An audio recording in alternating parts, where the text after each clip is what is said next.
이제 고인이 된 이어령 교수는 문학박사, 문학평론가, 초대 문화부 장관을 지내신 분입니다. 이 시대 최고 지성인입니다. 그는 무신론자였습니다. 홍수시대에 살아남은 노아를 향해서 이렇게 비판을 했습니다. 노아가 진짜 사랑이 있었다면 물속에 뛰어들었을 것이다.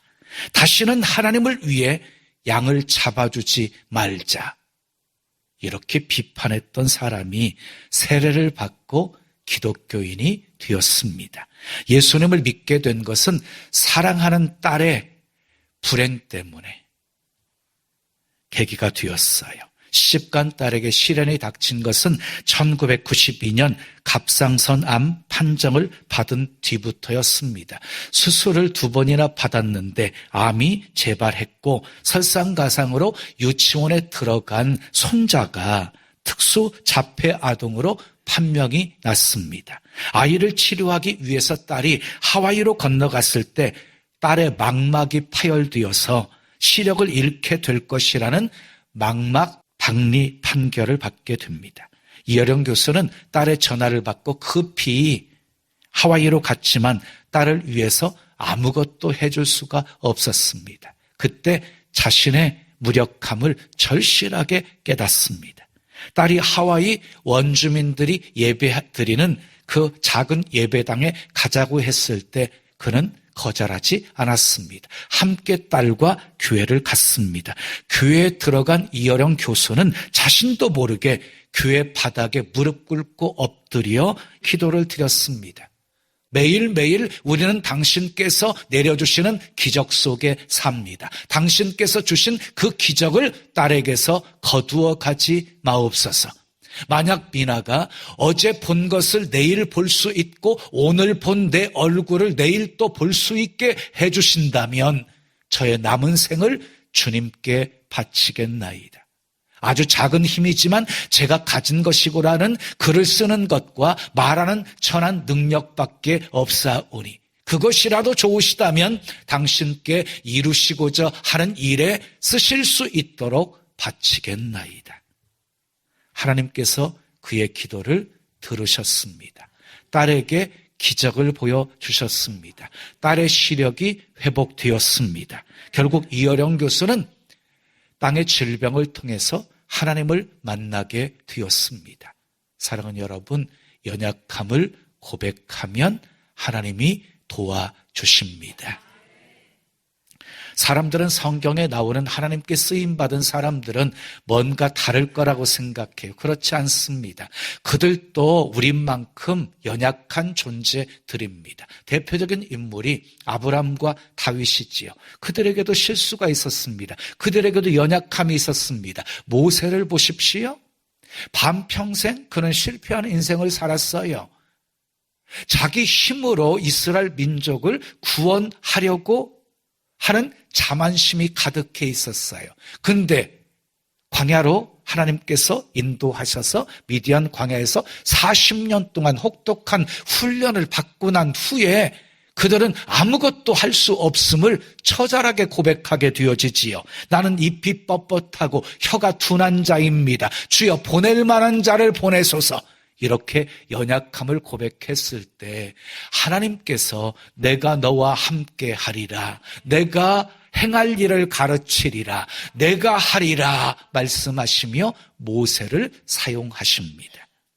베드로 보세요. 장담하다가 넘어졌어요. 하나님 앞에서는 가장 연약한 모습을 보이십시오. 한순간도 주님의 도우심 없이는 온전한 모습으로 살아갈 수 없는 존재임을 고백하며 사십시오. 바울은 그런 고백을 했어요. 내가 그리스도를 위하여 약한 것들과 능력과 궁핍과 박해와 곤고를 기뻐하노니 이는 내가 약한 그때의 강함이라. 내가 약할 때 강한 하나님의 능력을 체험할 수 있었음을 고백한 것이에요. 그리고 약함을 자랑하고 있어요. 약할 때 하나님의 능력이 내게 머물게 되었다고 고백하고 있어요. 여러분 성경은 곳곳에서요 역설적인 표현으로 우리를 당황스럽게 만드는 구절들이 있어요. 고린도전서 1장 27절 말씀 함께 읽어요. 하나님께서 세상에 미련한 것들을 택하사 지혜 있는 자들을 부끄럽게 하려 하시고 세상에 약한 것들을 택하사 강한 것들을 부끄럽게 하려 하시며, 하나님은요 미련한 자를 들어 쓰시고 그리고 약한 자를 들어서 쓰시기를 기뻐하신다는 것이에요. 여러분 세상은 강함을 강조하고 있는데요 기독교는 약함을 강조하고 있습니다. 예수님의 사역 속에 수많은 병자들을 고쳐주시고 수많은 문제들을 해결해 주시는데 그 동기가 무엇이었냐면 불쌍히 여기심이었습니다. 나인성 과부를 불쌍히 여기사 죽은 아들을 살려주셨고 10명의 납병 환자가 우리를 불쌍히 여기소서라고 외치자 그들의 납병을 깨끗이 고쳐주셨고 소경 바디메우가 나를 불쌍히 여기소서라고 부르짖자 그의 눈을 떠서 보게 해 주셨습니다. 한 납병 환자가 예수님께 나와 엎드려 간구하자 예수님께서 불쌍히 여기사 손을 내밀어 만지시고 고쳐 주셨습니다. 귀신 들린 아들을 둔 아버지가 주여 내 아들을 불쌍히 여기소서 귀신 들린 딸을 두었던 가난한 여인이 나를 불쌍히 여기소서라고 간청하자 예수님이 다 고쳐 주셨습니다. 기도 응답받는 비결이 여기에 있습니다. 불쌍히 여겨주시기를 구하십시오. 세상에서 가장 위대한 발견 중에 하나는요, 우리 자신이 불쌍한 존재라는 것을 깨닫는 것이에요. 그런데 이것은 결코 쉬운 일이 아니에요. 사람들은 각기 자기 잘난 맛에 살고 있기 때문이에요. 탕자 보세요. 자신이 불쌍한 존재임을 깨달았을 때 비로소 새로운 삶이 시작되었잖아요. 그의 고백을 한번 들어보십시오. 내 아버지에게는 양식이 풍족한 품꾼이 얼마나 많은가. 나는 여기서 줄여 죽는구나. 내가 일어나 아버지께 가서 이르기를 아버지 내가 하늘과 아버지께 죄를 지었사오니 지금부터는 아버지의 아들이라 일컬음을 감당하지 못하겠나이다. 나를 품꾼의 하나로 보소서 하리라 하고 이에 일어나 아버지께로 돌아가니라. 돌아왔더니 회복되었습니다. 돌아왔더니 품꾼의 하나가 아니라 아들의 권한이 회복된 것입니다. 그러므로 사랑하는 여러분, 하나님 앞에서 강한 척하고 잘난 척하는 것만큼 어리석은 것은 없습니다. 하나님 앞에 강한 것은 교만입니다. 그러면 겸손은 무엇입니까? 하나님 앞에서 한없이 연약한 존재로 살아가는 것이 겸손입니다. 사람이 강하면 얼마나 강하고 사람이 잘났으면 얼마나 잘났겠습니까? 사람은 유한한 존재입니다. 그래서 한계를 초월하지 못합니다. 그러나 하나님은요, 한계를 초월하시는 분이십니다. 아멘 하십시오. 전능하신 분이십니다. 그러므로 그분께 우리 연약함을 고백하면서 도움을 청하는 사람이 정말 복 있는 사람인 것입니다. 그래서 시편 기자는 이렇게 고백했습니다. 야곱의 하나님을 자기 도움으로 삼으며 여호와 자기 하나님에게 자기의 소망을 두는 자는 복이 있도다.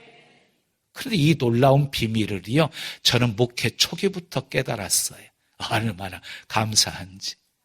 그래서요, 저는 하나님 앞에서 잘난 척하지 않습니다. 강한 척하지 않습니다. 똑똑한 척하지 않습니다. 항상 주님께 이런 기도를 드립니다. 하나님, 저는 부족합니다. 저는 연약합니다. 아무것도 할 수 없습니다. 나를 불쌍히 여겨주시옵소서. 도와주시옵소서. 가르쳐주시옵소서. 인도해 주시옵소서.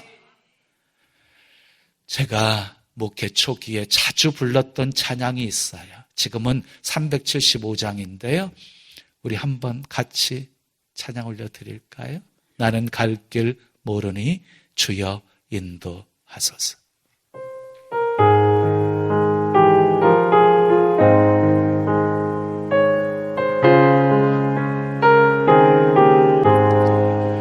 나는 갈 길 모르니 주여 인도하소서.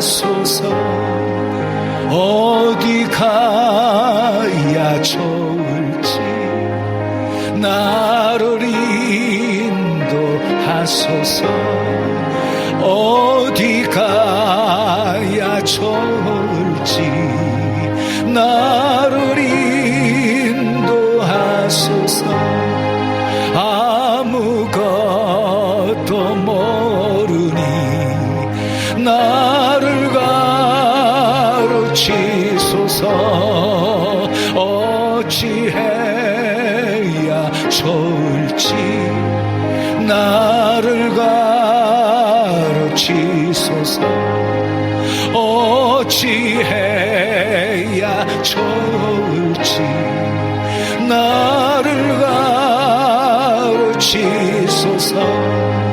아이같이 어리니 나를 도와주소서. 힘도 없고 약하니 나를 도와주소서. 힘도 없고 약하니 나를 도와주소서.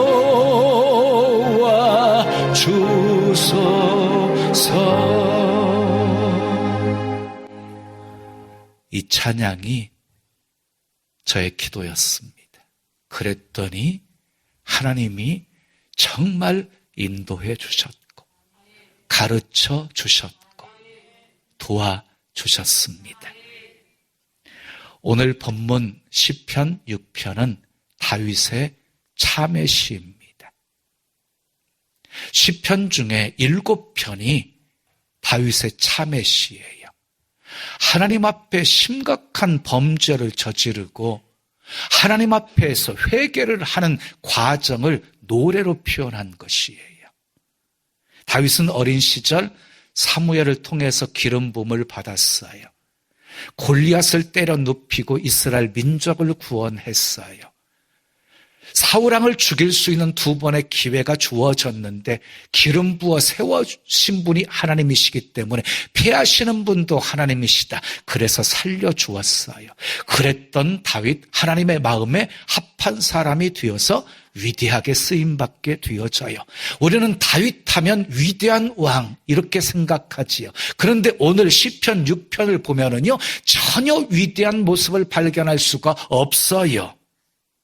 우리아의 아내 밧세바를 범하고 우리아를 전쟁터에 보내서 죽게 한 후에 나단 선지자를 통해서 잘못을 지적받았을 때 밤마다 눈물을 흘리면서 탄식합니다.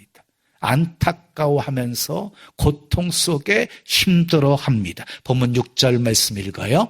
내가 탄식함으로 피곤하여 밤마다 눈물로 내 침상을 띄우며 내 요를 적시나이다. 다윗은 잘못을 지적받았을 때 하나님 앞에 바짝 엎드려서 회개했어요. 시적인 표현이지만 침상을 띄우고 요를 적셨다. 이 표현은요 아마 회개할 때 통곡하면서 막 복받쳐가지고 눈물이 폭포수처럼 쏟아진 것이라고 말하면 될 것입니다. 진실된 회개였습니다. 여러분, 눈물은 귀합니다. 눈물의 기도는 때로는 영혼을 정화시킵니다. 눈물의 기도는 우리 영혼을 맑고 투명하게 만듭니다.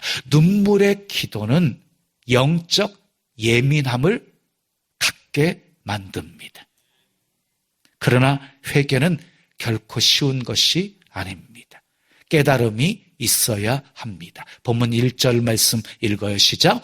여호와여 주의 분노로 나를 책망하지 마시오며 주의 진노로 나를 징계하지 마옵소서. 지금 다윗이 받는 고통은 하나님의 진노라고 생각했어요.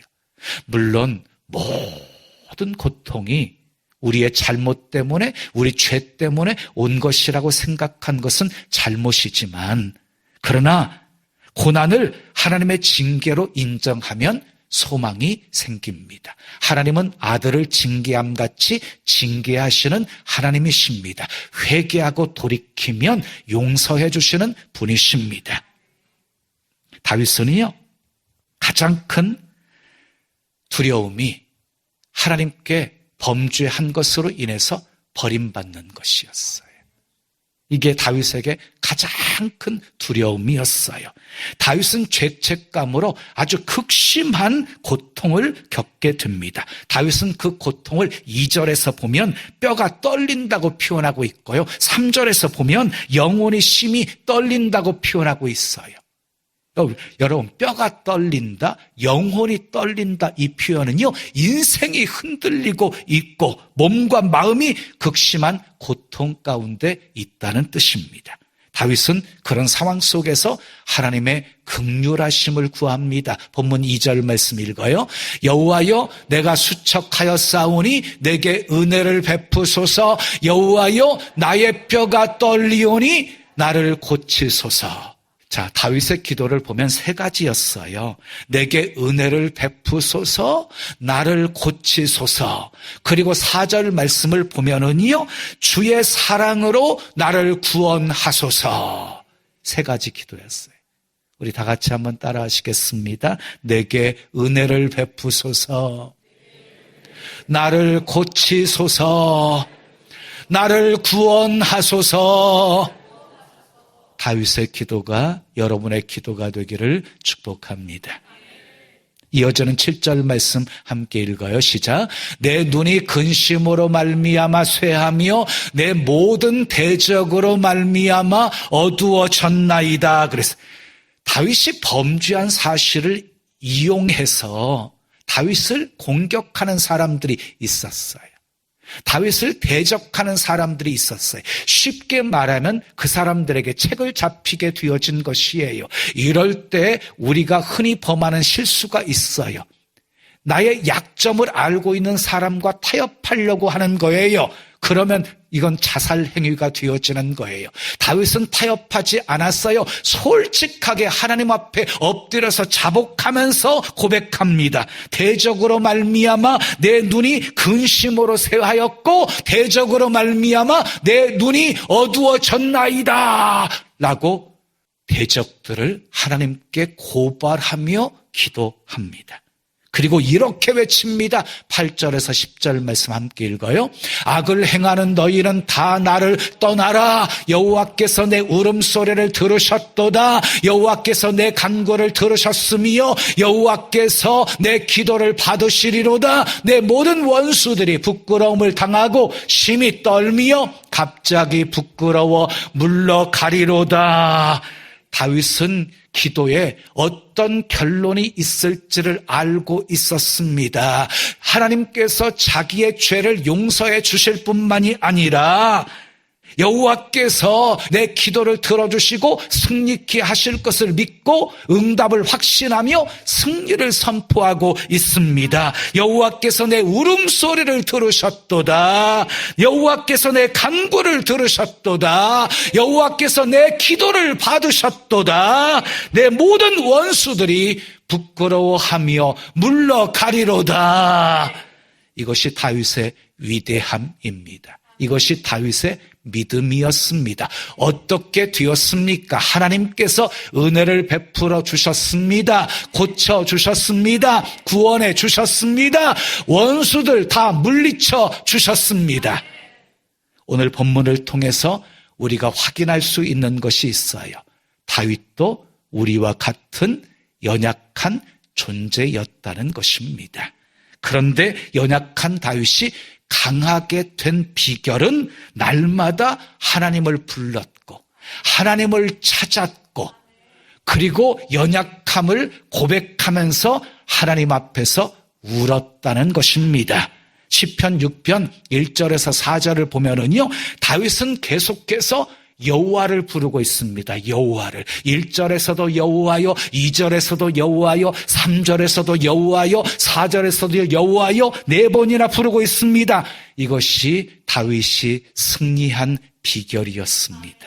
다윗은 쫓겨다니면서도 주의 이름을 불렀습니다. 압살롬의 반역이 일어날 상황 속에서도 주님의 이름을 불렀습니다. 쥐약 중에서도 주의 이름을 불렀고, 곤고함 중에서도 주의 이름을 불렀고, 몸이 병들었을 때도 주의 이름을 불렀고, 죽을 지경에 이르렀을 때도 계속해서 주의 이름을 불렀습니다. 다윗의 주변에는요, 별의별 사람들이 많았습니다. 비방하는 사람, 공격하는 사람, 쫓아다니면서 괴롭히는 사람, 죽이려는 사람들이 있었습니다. 그럼에도 불구하고 다윗이 위대한 하나님의 역사를 이룰 수 있었던 비결은 주의 이름을 불렀기 때문입니다. 다윗의 힘의 비결은 하나님이었습니다. 하나님. 그의 고백을 한번 들어보십시오. 나의 힘이 되신 여호와여, 나의 힘이 되신 여호와여, 내가 주를 사랑하나이다. 결국 하나님은 다윗을 인류 역사상 가장 위대한 왕으로 만들어 주셨습니다. 사랑하는 여러분, 연약함을 고백하면 하나님이 도와주십니다. 연약한 우리가 강해지는 비결이 바로 여기에 있습니다. 날마다 주의 이름을 부르십시오. 날마다 주님을 찾으십시오. 날마다 연약함을 고백하며 하나님 앞에서 우십시오. 그러면 하나님이 도와주십니다. 다윗처럼 승리하게 하십니다. 한나가 통곡하며 기도합니다. 여종의 고통을 생각하시고 돌아보사 아들 주시면 하나님께 드리겠나이다. 서원하며 기도합니다. 하나님께서 한나를 생각하사 태문을 여십니다. 임신하게 하시고 사무엘을 낳게 하십니다. 히스기야가 죽는다는 선고를 받고 하나님 앞에 통곡하며 기도합니다. 지난 날을 추억해 주시옵소서. 전심으로 정직하게 하나님 앞에서 행했던 선한 일들을 기억해 주시옵소서. 그때 하나님께서 이렇게 말씀하시지요. 내가 내 기도를 들었고 내 눈물을 보았노라. 그러면서 생명 15년 연장시켜 주셨을 뿐만 아니라 아수르의 손에서 민족을 보호해 주십니다. 여러분, 징계를 받을 때요, 두 가지 부류의 사람이 나타나요. 징계를 받을 때 한 부류는 더 악해지고요, 한 부류는 회개합니다. 그런데 회개하지 않고 더 악해지잖아요? 그러면 더 큰 고난이 기다리고 있습니다. 사울왕을 보십시오. 회개할 줄 몰랐어요. 핑계로 일삼았어요. 더 악해졌어요. 결국 하나님께 버림받고 말았어요. 근데 다윗을 보십시오. 잘못을 지적받았을 때 큰 징계 앞에서 어때요? 침상이 젖도록 회개해요. 그리고 다시 회복해요. 일어나요. 여러분, 하나님은 교만한 사람은 징계하시지만 자기 죄를 철저하게 자복하고 버리는 사람은 하나님이 불쌍히 여겨주십니다. 주홍같이 붉은 죄라 할지라도 흰눈과 같이 희게 씻어주시는 분이십니다.